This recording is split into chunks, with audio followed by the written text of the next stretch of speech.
Baik, saudara-saudara sekalian, kali ini bertemu kembali di mata kuliah K3 dan kali ini akan saya bahas tentang manfaat penerapan sistem manajemen K3, biasanya disingkat dengan SMK3.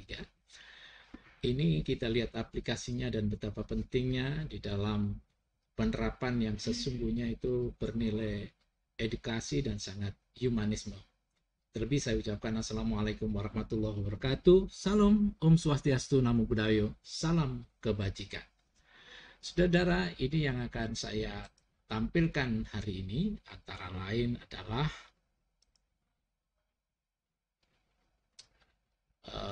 demikian, saudara-saudara sekalian. Kemudian kalau kita berbicara tentang penerapan, penerapan mengaplikasikan itu mengandung keuntungan sebenarnya. Untungnya di mana? Kemudian apa kelebihannya? Dan bagaimana kalau kita tidak menjalankan? Itu yang penting. Padahal K3 adalah sebuah komitmen dari perusahaan terhadap seorang pekerja yang dihargai secara manusiawi. Jadi sebetulnya manfaat penerapan ini kalau kita lihat betapa pentingnya pekerja. Pekerja itu nomor satu seakan-akan. Pekerja itu adalah orang yang diutamakan karena dia memberikan support dalam hal meningkatkan produksi. Di samping itu adalah mereka adalah suprema di dalam aktivitas perusahaan atau industri. Kita harus kembali mengangkat nilai-nilai humanistik, yakni nilai-nilai kemanusiaan. Bahwa manusia adalah bukan mesin dan tidak boleh diperlakukan seperti mesin. Itu yang harus dijadikan titik tolak, dan manusia tentunya memiliki kerentanan di dalam dirinya terhadap kesehatannya dan sebagainya. Sehingga kita harus bisa menjaga nilai-nilai kemanusiaan itu dari nilai kesehatan dia, kemudian jangan sampai terjadi sebuah ya katakanlah penyakit yang nanti ditimbulkan setelah mereka tidak bekerja lagi atau pensiun. Saudara-saudara yang saya hormati, manfaat penerapan dari sistem manajemen K3 ini adalah manfaat untuk memberikan perlindungan terhadap tenaga kerja. Banyak tenaga kerja kita yang mengalami suatu accident, bahkan sampai meninggal dunia atau cacat permanen. Inilah pentingnya kita untuk melindungi mereka. Dengan mereka dilindungi, tentunya akan memberikan suatu komitmennya terhadap perusahaan dan kesungguhan karena merasa aman. Dan merasa dia akan berani melakukan sesuatu karena ada suatu komitmen perusahaan untuk melindungi tenaga kerjanya, jangan sampai terjadi sebuah accident.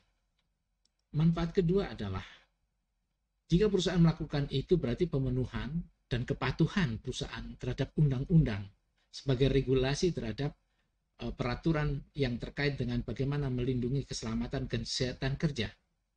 Ini kalau kita lakukan berarti perusahaan bisa diberikan suatu penghargaan karena telah melakukan sesuai dengan apa yang disarankan oleh undang-undang. Kemudian manfaat ketiga adalah mendapatkan umpan balik. Artinya bahwa seorang orang yang menerapkan di dalam perusahaan ini serta merta akan mendapatkan umpan balik, feedback dari kejadian-kejadian yang terjadi sebelumnya, sehingga kita lebih hati-hati. Kemudian apa saja yang akan menjadi gangguan, kemudian apa saja yang sering menimbulkan malapetaka, itulah yang dipentingkan untuk diketahui dalam penerapan sistem manajemen keselamatan kerja itu. Kemudian manfaat berikutnya adalah efektif dan efisien. Dengan menerapkan sistem ini, itu akan efisien. Karena apa? Tidak akan terjadi sebuah accident. Dengan tidak adanya accident itu, perusahaan akan terus melakukan produktivitasnya. Tetapi kalau ada accident, setidaknya ada ya semacam delay beberapa menit, beberapa jam. Itu kaitannya dengan efisiensi, penggunaan peralatan, penggunaan listrik dan sebagainya. Ketika kita sudah on, listriknya sudah oke, tetapi terjadi accident, tentu akan mengalami penghentian atau shutdown activity, sehingga kegiatan akan lumpuh padahal listrik sudah berjalan. Ini yang dikatakan efisiensi dalam. Kemudian efektivitas pemanfaatan dari penerapan ini adalah memberikan gambaran secara umum bahwa manusia itu sebenarnya penuh kelalaian, sehingga mereka akan lebih hati-hati dalam bekerja. Dengan sistem manajemen ini akan banyak beberapa poster, beberapa petunjuk, bahkan ada suatu edukasi kepada karyawan bagaimana memahami tentang bahaya yang ditimbulkan dari saat kita bekerja. Saudara-saudara yang saya hormati, manfaat kelima adalah meningkatkan image perusahaan. Karena setiap tahunnya ada evaluasi, bahkan mungkin secara periodik ada evaluasi dari Kementerian Ketenagakerjaan Republik Indonesia.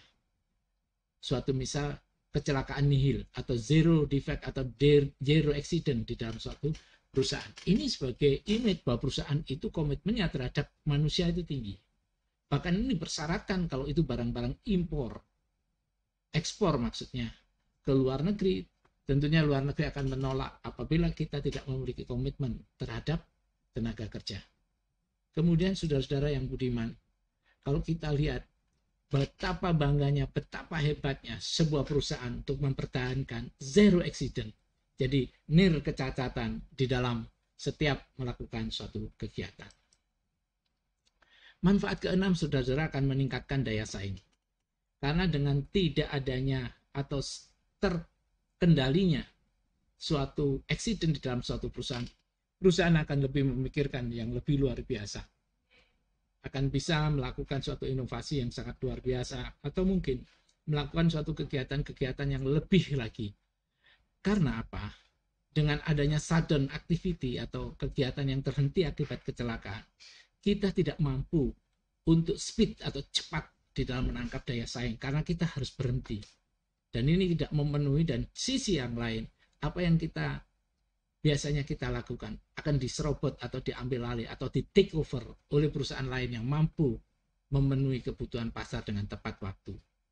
Inilah yang disebut dengan meningkatkan daya saing, karena kehati-hatian yang terpapang di dalam suatu kegiatan di perusahaan. Kemudian manfaat ketujuh adalah adanya responsif dan knowledge. Artinya bahwa kepedulian kita dan pengetahuan kita itu harus diupdate setiap saat, yaitu pengetahuan yang terkait dengan sistem manajemen kesehatan dan kinerja, maksudnya ada K3. Jadi bagaimana seorang orang itu kerjanya harus selamat, ya, semacam itu. Ada 3 RS yang terdiri dari relationship. Memang ada hubungan antara tenaga kerja yang tidak celaka dengan perusahaan untuk meningkatkan produktivitas.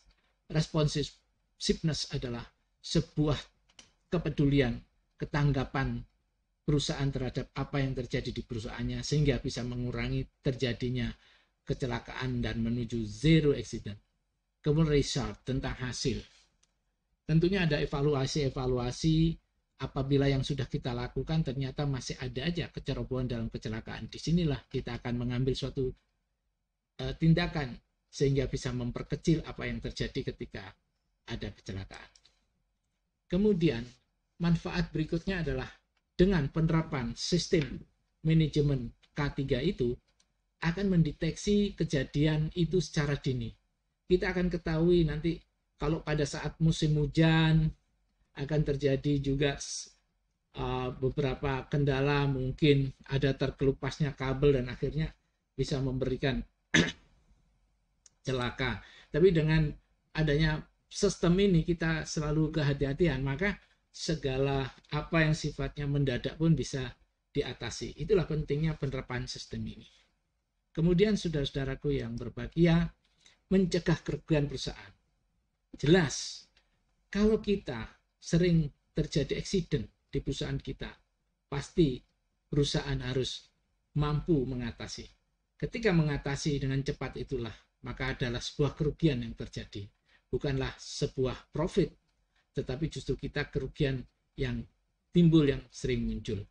Inilah pentingnya penerapan sistem kaitannya dengan manajemen K3. Itulah saudara-saudara yang bisa tersampaikan. Mudah-mudahan bermanfaat bagi kita semua. Terima kasih perhatiannya. Dan mudah-mudahan apa yang telah kita buat ini akan menjadi sesuatu yang lebih baik. Terima kasih perhatiannya saudara-saudara. Assalamualaikum warahmatullahi wabarakatuh.